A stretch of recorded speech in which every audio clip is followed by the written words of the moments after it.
حضرت یوشع علیہ السلام کے لیے سورج کا رک جانا۔ حضرت ابو ہریرہ رضی اللہ تعالیٰ عنہ فرماتے ہیں کہ رسول اللہ صلی اللہ علیہ وآلہ وسلم نے فرمایا کہ نبیوں میں سے ایک نبی نے دشمن کے خلاف جہاد کا ارادہ کیا تو اپنی قوم سے فرمایا کہ میرے ساتھ ایسا شخص نہ چلے جس نے حال ہی میں شادی کی ہو اور اس کا شب زفاف منانے کا ارادہ ہو، لیکن ابھی تک اس نے اپنی بیوی کے ساتھ شب زفاف نہ منائی ہو، اور نہ وہ شخص میرے ساتھ چلے جو گھر کی تعمیر میں مصروف ہو اور ابھی تک اس نے گھر کی چھت نہ ڈالی ہو، اور اسی طرح ایسا آدمی بھی میرے ساتھ نہ چلے جس نے بکریاں خریدی ہوں یا حاملہ اونٹنیاں خریدی ہوں جن کے جننے کا اسے انتظار ہو۔ چنانچہ یہ ہدایات دے کر وہ جہاد کے لیے روانہ ہوئے۔ جب اس بستی کے قریب پہنچے جس پر لشکر کشی کا ارادہ تھا تو عصر کی نماز کا وقت ہو گیا۔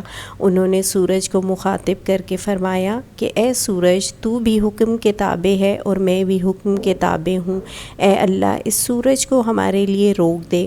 چنانچہ وہ سورج رک گیا یہاں تک کہ اللہ تعالیٰ نے ان کو فتح نصیب فرمائی تو انہوں نے مال غنیمت جمع کیا، پھر اس مال غنیمت کو کھانے کے لیے آگ لگائی تو اس آگ نے وہ مال غنیمت نہیں کھایا۔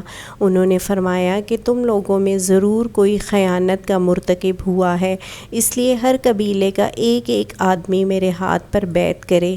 چنانچہ دوران بیعت ایک شخص کا ہاتھ ان کے ہاتھ کے ساتھ چمٹ گیا۔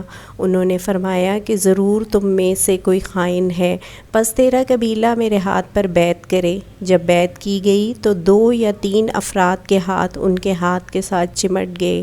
انہوں نے فرمایا کہ تم میں کوئی خیانت کا مرتکب ہوا ہے۔ چنانچہ وہ لوگ گائے کے سر کے برابر سونے کا ایک سر لے کر آئے۔ جب اس کو بھی دوسرے مال غنیمت میں رکھ دیا گیا تو آگ آئی اور اس مال کو کھا گئی۔ بعد میں اللہ تعالیٰ نے ہمارے لیے مال غنیمت کو حلال قرار دے دیا۔ اللہ تعالیٰ نے ہماری کمزوری اور عاجزی کو دیکھا تو ہمارے لیے مال غنیمت حلال کر دیا۔